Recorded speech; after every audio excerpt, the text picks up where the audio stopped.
All right, like I said, let's do this. Hi, my name is Richard L'Esperance. I go by the name of Richard, well, my man Richard, and welcome to a better lifestyle.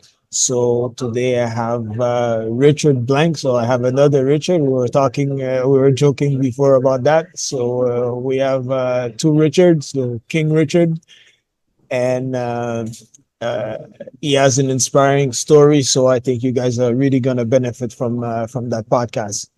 So please, Richard, tell a little bit about yourself, your story, and we'll get started. Well, my friend, I can't thank you enough. I'm so happy to be a guest on your podcast today. You do great work and your audience is cool. My name is Richard Blank. I'm the proud CEO of Costa Rica's call center. I'm originally from Northeast Philadelphia.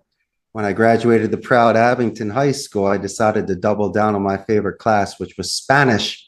So I went to the University of Arizona and became a wildcat for 5 years. And in August of 2000, I had a 1 in a million opportunity, Richard, to move to Costa Rica and work at my friend's center as an English teacher. And I took it. So I got past parents' guilt. I decided to make my own destiny compared to falling for certain traps, pressures, and stress for scholastic or cultural or social expectations. And I made my mark. And we just celebrated our 16th year in business. I've been in this country 23 years and married the girl of my dreams. So that, my friend, in a quick, summary, shows the fact that I decided to take a chance in life. So what kind of work do you do with your company? I'm the CEO of Costa Rica's call center. We're a bilingual, dedicated nearshore call center that assists in back office non-voice support, customer support, appointment setting, lead generation, and sales. We're 150 strong. The agents here are highly talented. They can translate on the phone, convert calls, retain clients, do upsells, get referrals. It's an art of speech. I know AI has its place, but someone would still prefer a true painting or live theater over a print and a VHS tape. So that's just the way that I look at it. Mm. So, like I said, before we press the record button, I was talking. I said I watched one of your podcasts with this lady, and it was about fulfillment. I know that's very important for you. So what triggered that inside of you, like to want fulfillment in your life? Sometimes, Richard, you need to be selfish. But I also realized I wasn't just going to put everything on a number on a roulette table and hope for the best. When I was a little boy, I gravitated towards Spanish. I would pick up vocabulary words and practice it with the Latino community. It just wasn't a pat on the head in a cute moment. I was getting a lot of reinforcement, and people were adding to my vocabulary and grammar with their side of it. And so to me, it felt easy. A lot of times people will choose a career because either they love it, they're forced into it, or it just comes naturally to them. For me, I could retain the language, and I didn't mind doing above and beyond what school asked for me to do. I would watch the movies. I would go on dates and speak in Spanish. That's really cool. And I would watch movies, write, read. You live it. And if you devote your life to something, obviously you'll be above par. And thankfully, I was given the opportunity to study this in college and not be seen as just taking 4 years to find myself. I needed this angle. Richard, I didn't have the maturity or the structure or discipline to study medicine or law or to really take my study seriously during those years. It was a whirlwind of fun. But the one rock that I could hold on to that I knew was a good thing was this language. So it always kept me out of trouble and for some reason gave me some momentum.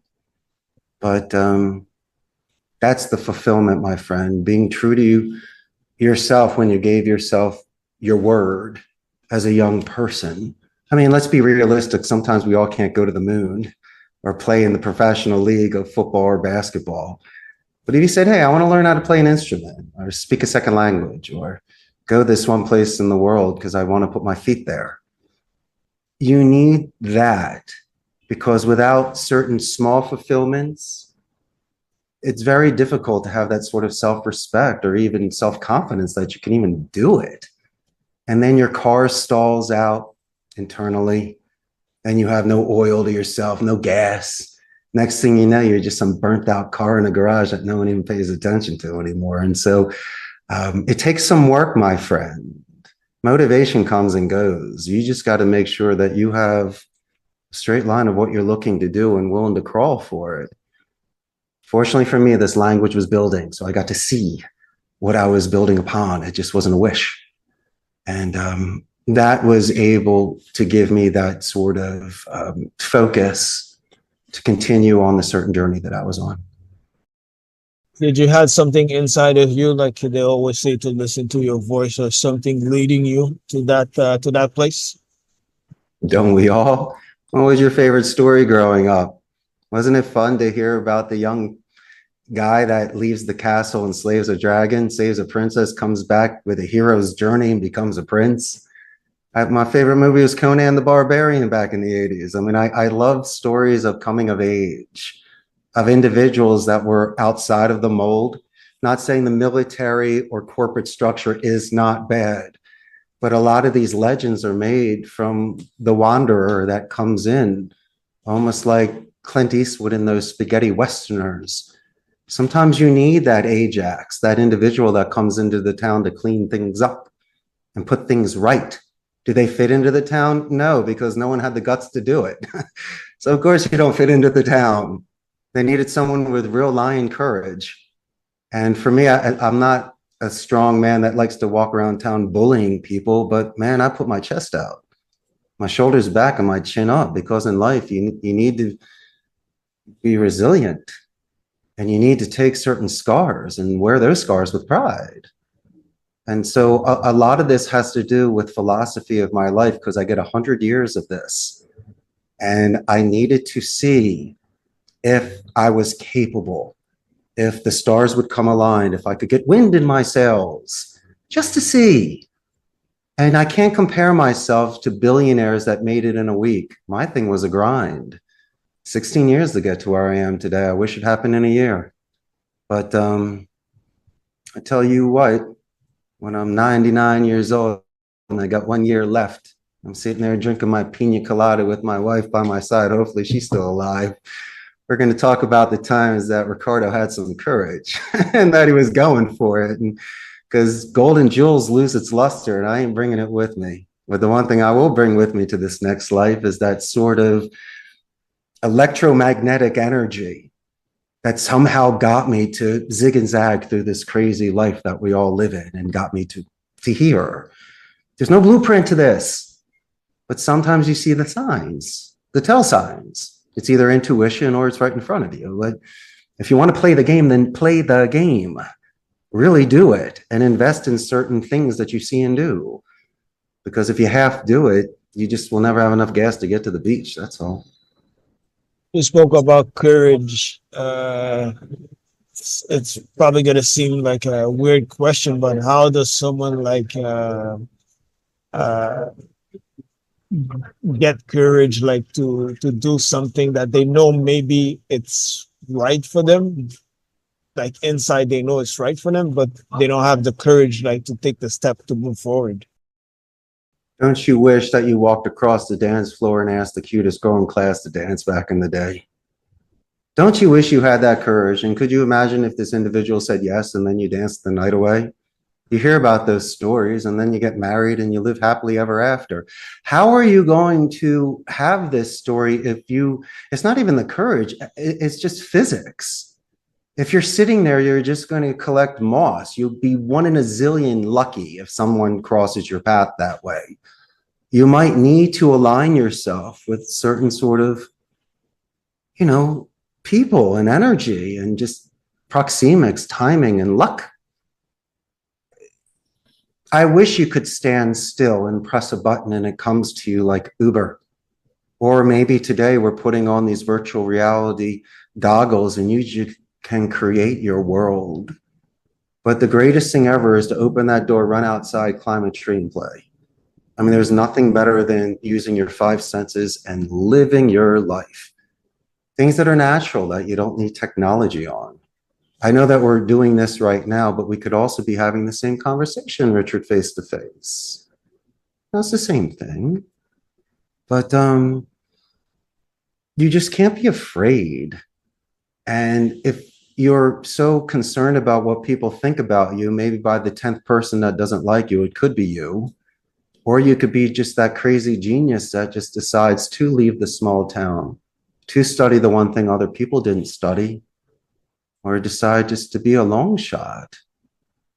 Um, it's your decision. You might have financial and family responsibilities.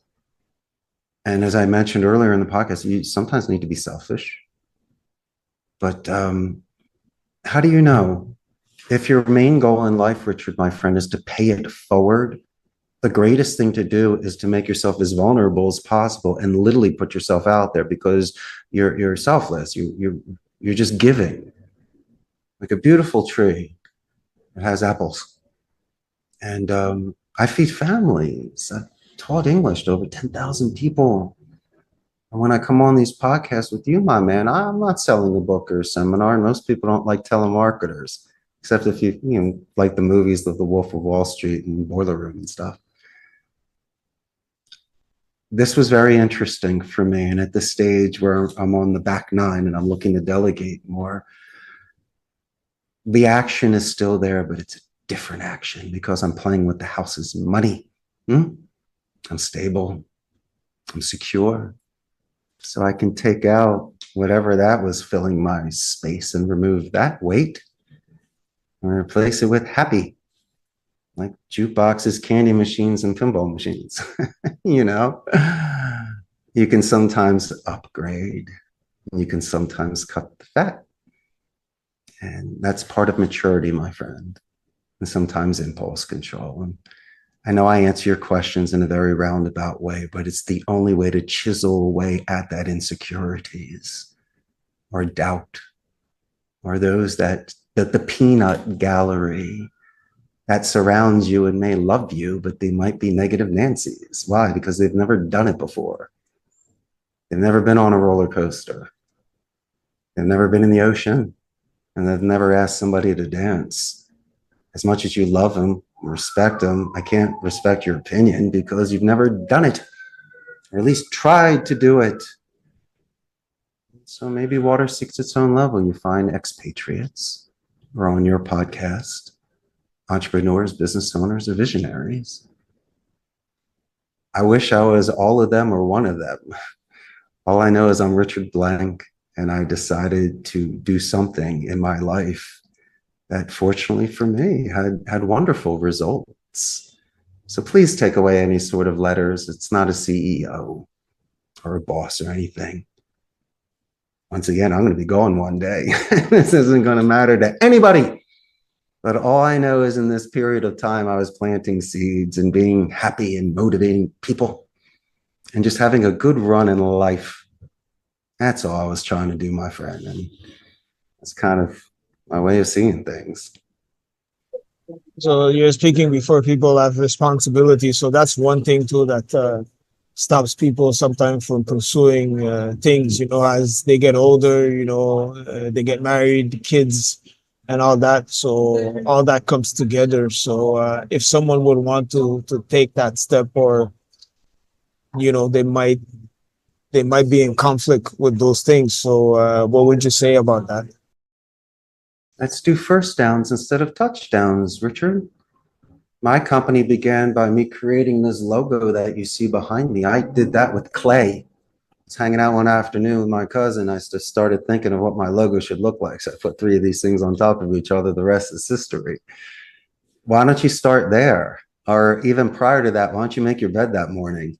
Prior to that, why don't you have a really strong breakfast? Take some protein, work out in the gym, call 5 people you haven't spoken to in 6 months. You need to start putting big piles into smaller piles. You need to start having small wins.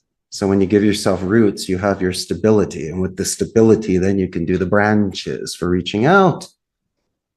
Because people want to align themselves with of or better in order to get better. And so a lot of it has to do with your core, with your balance. And so I'm not telling you to be strict military routine, but you know perfectly well your audience could do 2 or 3 things to tidy up the house or to physiologically feel better or get on a better system of sleep. It's true. And those are the sort of things that can give you power moves when it means the most. When you're competing with someone that is literally toe to toe with you, going for a position, going for a sale. But you're a little bit sharper that day. You have a little bit more spring in your step. Maybe you showed up 5 minutes earlier. You got points for that too, because you spoke to the secretary, right? And that's the kind of thing that you do. Live in the moment, live in the now. I know it's sounding cliche-ish, but you're telling me that these people have families. I know they do, and responsibilities. Okay, but why can't someone go on the computer, as I mentioned before, start writing script or creating a website or going on public forums and start throwing ideas out there or just networking? These are things you can do for 15 minutes. I don't have 15 minutes. Man, you watch 2 hours of TV a night and you just hang out. Don't tell me you don't have time. Time management is where it's at. That's how you do Tetris. That's how you pack things perfectly. It's very interesting how you can pack something almost double if you do space adjustments.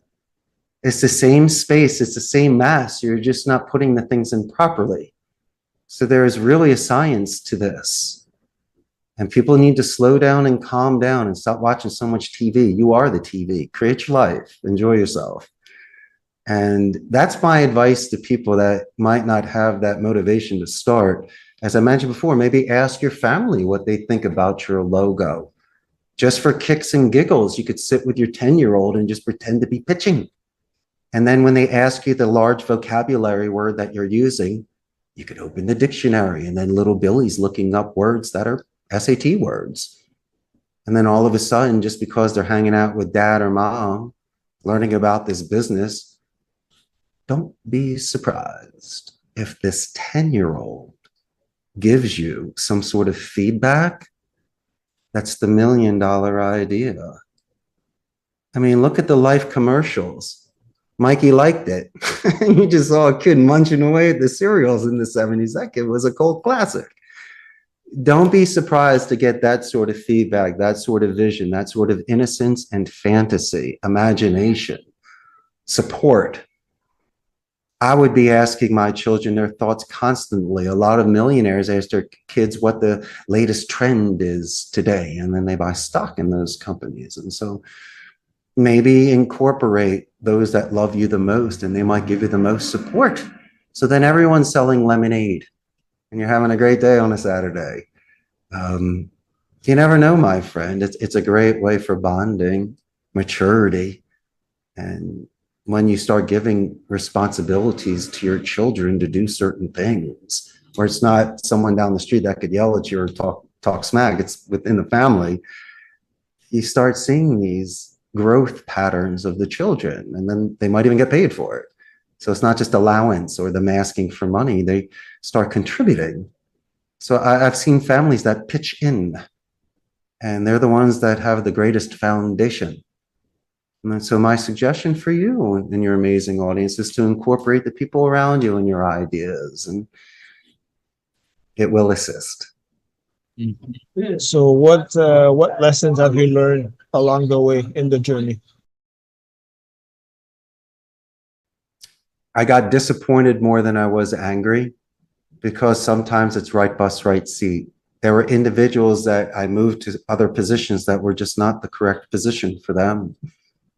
Imagine a supervisor under stress for metrics. They're yelling at people. But 3 months ago, this was your top waiter that was making more money, having more fun. People were coming back because they love this guy. And whoever worked that shift saw this individual in their prime and learned from it that way. So thinking that by putting them as a manager would duplicate it is completely wrong. You burned them out. You stressed them out. And so really having leverage goes both ways. The boss can offer, the employee can accept. And so prior to any sort of movement or suggestion, I just want to make sure how people feel. because I've made some rush decisions before, or people have told me that they were ready to go, but when you put them out there, they were running for the hills. They just couldn't handle it. But my favorite, my friend, is someone that has never, ever worked in a center before. Because if you can get somebody brand new on your project that has no bad habits, you can mold them like a squire to a knight. And as I say before, you can keep that purity and that fidelity. They'll be with you along the way. Look at that sort of investment. And so when I get feedback from the people that work with me, the fact that I know their name, I go outside and say hello to their family, or I remember anniversaries or when they hit their top marks that month. They've told me that's meant sometimes more than what the money they're receiving. Money's important. Bosses never really give them that sort of respect or acknowledgement. So if you're growing a team, if you're working with people, just take a moment. Don't ingratiate. Don't be fake about it. But if somebody really does something above and beyond, why don't you give them the stuff that means the most, the chivalry, the showing up on time, following through with commitments, solid suggestions, support. Those are the things that you mentioned. Those are the ethics. Those are the core values of the individual that you decide to align. And so for me, those were the most sincere compliments that when I paid them, they were the most well received. And so I think that will lend a hand when your audience looks to expand and to grow. So what would be your main advice for someone who's seeking fulfillment in their life? Oh, yeah. You asked me for the secret sauce, Richard. Well, the secret sauce is not to be hard on yourself. You know, at the end of the day, if you did things with honorable intentions, then put your head on a pillow and sleep that night. Think about it like this. Chuck Wepner went 15 rounds against Muhammad Ali, and they made a movie after him, Rocky. Why would he be hard on himself? I know he might have lost the fight of Ali, but other people saw it as the inspiration of going the distance and having the heart and courage. You might not get the sale. You might lose a friend or something might happen. But if you go the distance and you do everything that you have to do, you might not get, as society deems it, as the win, the prize, and the prize money. But as I mentioned, that stuff loses its value in time. What the people remember is somebody that went against the champ and really did it. And that's what made the man that continued with his career. And so I like, it's the yin and the yang. And I understand that I can talk to you about all the wins, and the Wolf of Wall Street mentions that in your pitch. You should talk about some of your losses because there's so few. And I sometimes agree with that. There's nothing wrong with showing a scar or explaining a moment when you shed some skin and grew. It makes you humble. I mean, if you brag all the time, it's kind of annoying. I hate perfect tens. They one-up you constantly. Thanks. It's not really what we're trying to do here. But my main goal is that if your circle is complete, if you're content with yourself, and at least you're doing certain things that are good, then drink your life and enjoy your life. Just don't be so hard on yourself. Those things can really weigh you down and hold you back. So what's the definition of fulfillment for you at this moment? 100% paying it forward, Richard. Absolutely. Seeing smiles on faces, wagging tails, people coming to my office not to resign, but to tell me how many sales they made that day. And when you've accumulated waves and introductions, next thing you know, when you drive down the street in your neighborhood, you know everybody. It kind of feels like a high school hallway when you're the team captain. And so these are the little things. And when you go to a restaurant, you compliment the waitress to the manager. You give a positive escalation. You do it in writing. You do it verbally. And it's not a tit for tat. But there have been many times I've gotten upgraded to first class, a table by the corner, by the window when it's been crowded, or just that extra special attention when people are putting in notes or it goes to their superiors. that somebody saw that Maria did an excellent job that night on the table of 12, and they took the time to say something. We don't do these things these days. Do I do it? I look for always to do this. I try to do it as much as possible. It's true. There are suggestion boxes, and there are supervisors that work somewhere. They usually have a different shirt on or something. And just for kicks and giggles, I'll walk over to him. We're in Costa Rica. And I say, "Hey, Don Carlos." And he's like, "Yeah." I go, "Maria's the greatest." And he's looking at me funny because most people complain. You know, they all complain and they want free dessert or something. And I say, "She did this, she did this. You should be very proud of how you raised and you're teaching." And they say, "Thank you." That I rarely get those. And that's a shame, my brother, because in society, besides handing you a 5 spot for doing a good job, you should pay the true compliment. You ask how I keep going. Well, besides giving so much, I've received compliments. I've had things nice said about me, or people including me. And so that makes you feel good. That gives you some go-go juice. And so if you're just going to count your dollars, you'll never be satisfied. Ever. Never. So look for the other things that you can do in life that will give you that sort of fulfillment. And if you do, you'll have the richest life, my friend. And you'll also make money because you'll be so calm and cool at that cocktail party that everyone's gravitating towards you. Or you'll say something that they'll remember compared to the 50 other people that they met that day. And that's how I spin and play the game of life. And hopefully I was able to contribute to you and your amazing podcast today. Where can people find you on social media or the internet? Thank you, Richard. I have an extremely large Facebook fan page of 130,000 local Costa Rican ticos. And real quick for your audience, we're north of Panama and south of Nicaragua. And Costa Rica is the only democratic society in Central America, and there's no standing army. So they put their money into education. There's a 95% literacy rate. We have the best infrastructure in Central America. We're known for ecotourism. Some of the best surfing in the world, Malpais and Hermosa. If you go to hot springs or iguanas, butterflies, and frogs, this is the place to be. But it's also good for medical tourism. People come here to retire, enjoy. And the expression in Costa Rica is pura vida, which means pure life. So this podcast will be going live there. And if your audience decides to buy a plane ticket and come to Costa Rica, they can definitely look me up because I got 1,000 suggestions for them. And once again, Richard, can't thank you enough. Really enjoyed my time with you today. No problem. Thanks, Richard, for being here. It was nice meeting you and talking to you. I hope people found some value in this episode. So on that note, my name is Richard L'Esperance. I go by the name of my man, Richard. And I was with Richard Blank. And we'll see you on the next episode, everybody. Bye-bye. Yeah.